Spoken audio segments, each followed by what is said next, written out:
አለሜ በስተመጨረሻ እያንዳንዱን ሚስጥር ለናቲ ዘርግፋ ነገረችው።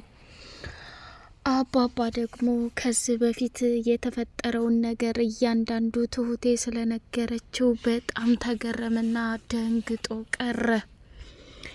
ትሁቴ እንግዲህ አቶ ገዙ ሽጉጥ ደቅኖ እያስፈራራትና እያሰቃያት ይገኛል።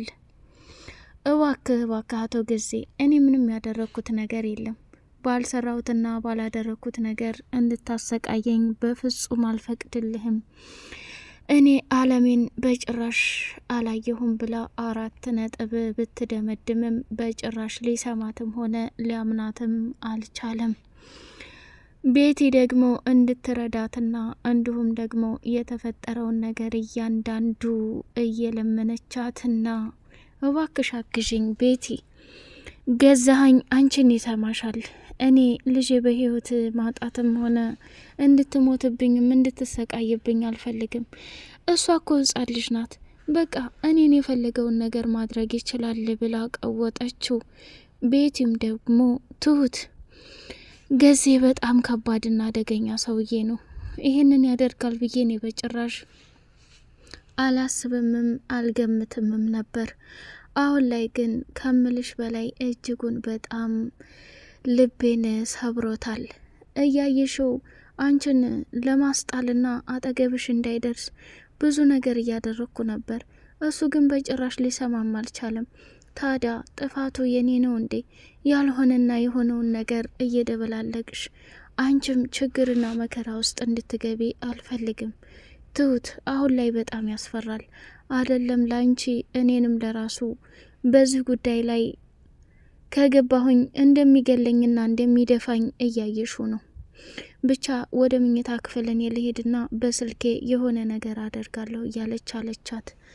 ከዛ እባክሽ ይሄን ነገር አታድርጊ።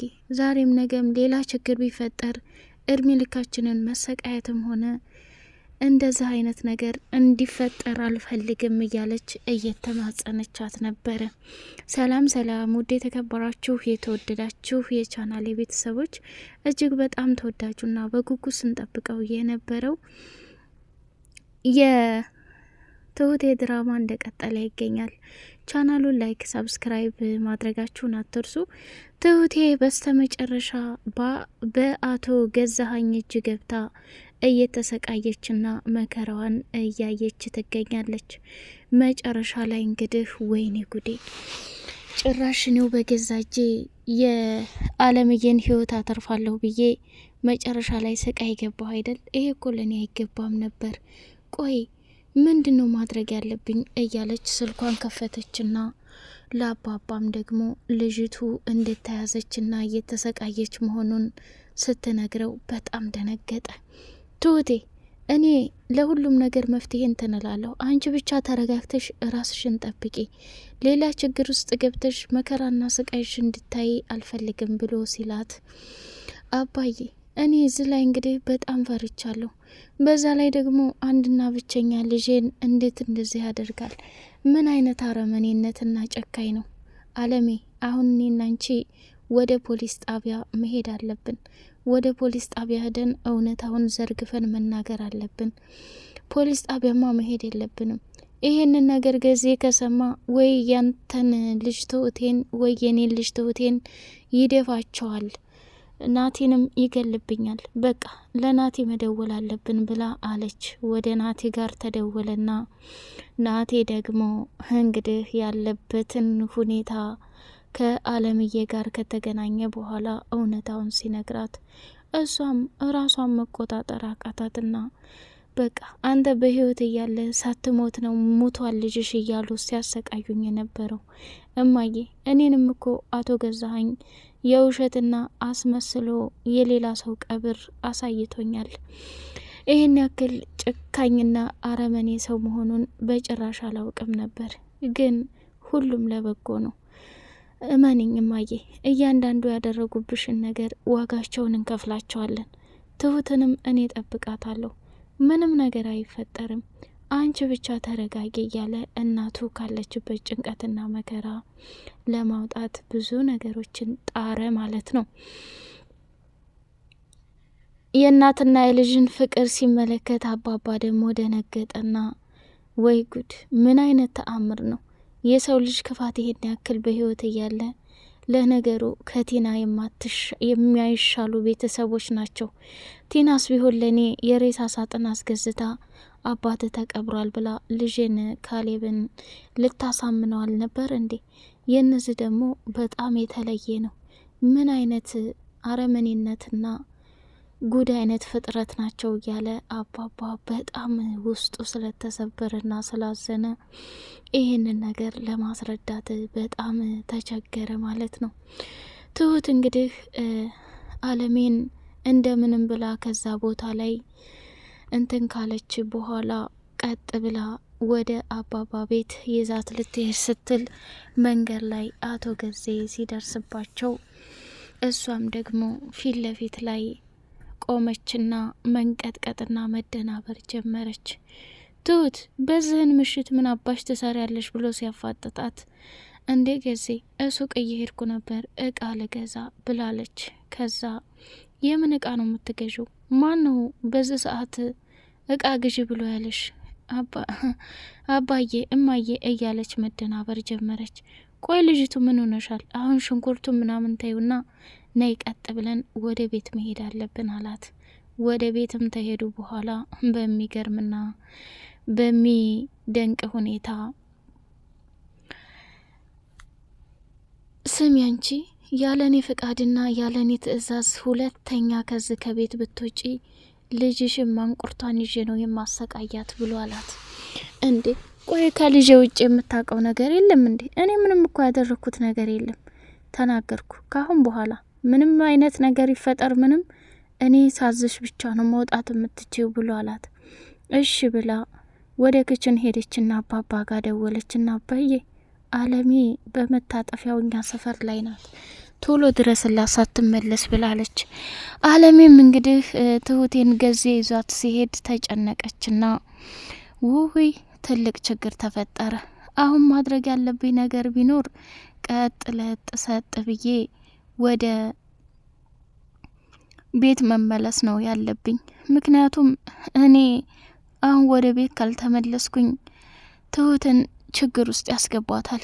እኔ ሴት ብዬ ነው የምሄደው ብላ ራሷን መቆጣጠር አቃታትና ቀጥ ብላ ልትሄድ ስትል አለሜ እኔ የትሁቴ አባት ነኝ አለና አባባ ያዝ ካደረጋት በኋላ እንዴ አንተ ማነህ? ቆይ ምንድነህ? እያለች ስትል የትሁት አባት ነኝ ብሎ ሲላት እሺ አለችና ትሁቴንም በስልክ ካገናኛት በኋላ አመነችውና አለሜ አባቴ ነው ከሱ ጋር አብረሽ ሂጂ የትም እንዳትሄጂ ብላ ስትላት አለሜም እሺ አለችና ቀጥ ለጥ ሰጥ ብላ ወደ አባባ ዘንድ ቤት አመራች። ከሄደችም በኋላ እዛ መኝታ ክፍሏን አሳያት፣ እንዲሁም ደግሞ ሳሎኑን አሳያት። በይነገ ስልክ እንገዛለን፣ አይዞሽ ምንም የሚያስፈራ ነገር የለም፣ የምትፈልጊውን ነገር አቀርብልሻለሁ ብሎ አላት። እሷም ደግሞ እሺ አመሰግናለሁ፣ በቃ እኔም ስልክ ሊኖረኝ ነው ናትዬ ጋር እደውልለታለሁ እያለች ብቻዋን እንቅልፋታ ስለ ትሁቴ ማሰብ ጀመረችና አባባ ደግሞ ተመልሶ መጣና ወይ ጉድ አልተኛሽም እንዴ? አለሜ ተኚ፣ ካሁን በኋላ ምንም የሚፈጠር ነገር የለም። እያንዳንዱ የተፈጠሩትን ነገሮች በሙሉ እኔ ነገሮችን መፍትሄ እፈልግላቸዋለሁ። ስለዚህ በፈጠረሽ ሌላ ችግር ውስጥ አትግቢ ብሎ አላት። ከዛ እሺ ገዜ እኔ ምንም ችግር የለውም የትሁት አባት ብላለች። መጨረሻ ላይ ሲጨንቃት ከቤት እንውጣ፣ ምን ልናደርግ እንወጣለን? ትሁትን እንፈልጋት፣ ያ ሰው ይገላታል እያለች ፈራች። ትሁቴ በጣም ጥበበኛ ልጅ ናት፣ ማድረግ ያለባትን ነገር ታደርጋለች ብሎ አባባ አለሜን ለማረጋጋት ሞከረ። አለሜ ልቧ ሁሉ ከትሁቴ ጋር ነው። ናቲም ደግሞ ሌላ ችግር ይፈጥርብኛል እያለች በጣም ተጨነቀች። አቶ ገዛኸኝም ለአንዴና ለመጨረሻ ጊዜ የልጁን እናት አለሜን ሊገላት በቀጠረው ሰውዬ መሰረት ሰተት ብሎ ወደ ቤት መጣ። ወደ መኝታ ክፍሏ ሲገባ አለምዬ ከዛ ቦታ አምልጣለች። ትሁቴን ግንባሯ ላይ ደቀንና ከአንቺ ውጭ ይሄን ነገር ማንም ሊያደርገው አይችልም፣ አለሜን ያስመለጥሻት አንቺ ነሽ። የት አባሽ ነው ያደረግሻት? አሁን በዛም በዚህም አለም ያለችበትን ቦታ ላይ ካልተናገርሽ እመኒኝ እያንዳንዱ የማደርገው ነገር ከባድ ነው ብሎ አስፈራራት። እሷም ምንም አማራጭም ስለሌላት ትሁቴ በፍጹም ውሸትን መረጠችና ድርቅ አለች። ቤቲንም እንድትረዳት አደረገች። ገዜ አሁን እቺ ሴትዮ አንድ ነገር ብትሆን እኛም እድሜ ዘላለማችንን ስቃይ ውስጥ መግባት የለብንም። እባክህ የምልህን ስማ። አሁን ላይ እኔ ችግሮችን ማስተናገድ በጣም መሮኛል። ስለዚህ የሚፈጠር ይሄ የሚፈጠር ካሁን በኋላ እንዲህ አይነት ነገር ማድረግ የለብንም። በቃ እረፍ፣ ሁሉም ነገር ለበጎ ነው ብላ ስትለው ይሄን ኩላ እኮ እያደረግኩ ያለሁት ላንቺ ነው። አለሜ ከዚህ ቦታ ከወጣች እኛን ለፖሊስ ነው ወንጀላችን የምዘከዝገው፣ የዛኔ ጉድ ሆን ብሎ ሲል በቃ ተረጋጋ፣ የተፈጠረውን ነገር አብረን የምንፈታው ይሆናል። ምን ጉድ ነው ይሄን አክል መጨናነቅ እያለች ተናገረችው። ቤቲን ስሚ፣ እኔ በዚህ ግቢና ውጭ ስልሽ እያንዳንዱ ማድረግ አለብሽ። የማታረጊ ከሆነ እውነቱን ልንገርሽ ስቃውና መከራው አንቺ ላይ ነው የሚበረታው ብሎ አስጠነቀቃት። ከዛ እሱም ደነገጠና ወይ የዘንድሮ ስቃይ፣ እንደው ይችን ሲጥ አድርጌ በገዛ እጅ ገድያት ቢሆን እስካሁን ያደረግኩት ወንጀልና ክፋት አይጋለጥብኝም ነበር ብሎ አቶ ገዛኸኝም የሚገባበትና የሚወጣበት ሁሉ ግራ ገብቷታል። ቤቲም ሰውን መግደል በፍጹም አትፈልግም። ትሁትንም ለማትረፍ ብዙ ነገር እያደረገች ነው። ትሁት ያስቀድማ እህቷ ጋር ደወለችና የልጅን ነገር አደራ፣ ይሄንን ሳምንት ከቤትም እንዳትወጣ። ቆይ ምን ሆነሻል? አንቺ ስለወለድሻት ብቻ እንጂ ያሳደግኳት እኮ እኔ ነኝ። ምንድን ነው አላማሽ? ትሁት ይሄ ነገር ሁሌ የደጋገምሽው የተፈጠረና እየሆነ ያለ ነገር ካለ ተናገሪ እንጂ በእንደዚህ አይነት መልኩ ነገሮችን እንትን ባትይብኝ ጥሩ ነው። ልጅቱ መጫወት ለምዳለች። እኔ ምለው እህቴ ብሰሚኝ እፈልጋለሁ። እኔ ያለሁበት ሰዎች ችግር ላይ ስለጣሉኝ ያንን ችግር መውጫ ደግሞ ልጄን ለመግደል አስበዋል። ያ ነገር እንዲሆን አልፈልግም፣ እባክሽ ተረጅኝ እያለች ለመነቻት ማለት ነው። የትሁቴም እህት አቅሟ የፈቀደውን ካደረገች በኋላ መጨረሻ ላይ ትሁትን እዛ ጥይቱን ደቀነና ስሚ ትሁት፣ እኔ ላንቺ ጥይት በነጻ የማባክን ሰው አይደለሁም። አሁን እውነታውን የምሰሚ ከሆነ አለሜ ያለችበት ቦታ ላይ የምትናገሪ ከሆነ ነጻ ትወጫለሽ፣ አለበለዛ ግን እህትሽ ጋር ደውላለሁ አለና ደውሎ ስፒከር ካደረገ በኋላ ልጅቱን አሳልፈሽ በር ከፍተሽ የምሰጭ ከሆነ ስጪ፣ የማሰጭ ከሆነ ቤቱን አቃጥለውት ይወጣሉ ብሎ ሲዝትባቸው ደንግጦም ስለነበረ አቶ ገዜ የትሁት እህት እጅጉን በጣም እያዘነችና እያለቀሰች ልጅቱን ወሰዷት፣ ልጅሽን ወሰዷት እያለች እያለቃቀሰ ነገረቻት። እዚህ ጋር ምን ያህል ጨዋታና ምን ያህል ችግር ውስጥ መግባት ዋጋ እንደሚያስከፍል እወቂው። በማይመለከትሽና በማይገባሽ ነገር ነው የገባሽው፣ ከማትችው ሰው ጋር ነው ጦርነት የገጠምሽው ብሎ ትሁቴን እንደለመደው አስፈራርቶና እያሰቃያት ይገኛል። የትሁት መጨረሻ ምን ይሆን? ናቲ መጥቶ ያድናት ይሆን? አባባና አለሜ መጨረሻቸው ምንድን ነው የሚለውን በቀጣይ የምናይ ይሆናል። ሰላም አለይኩም ወራህመቱላሂ ወበረካቱ።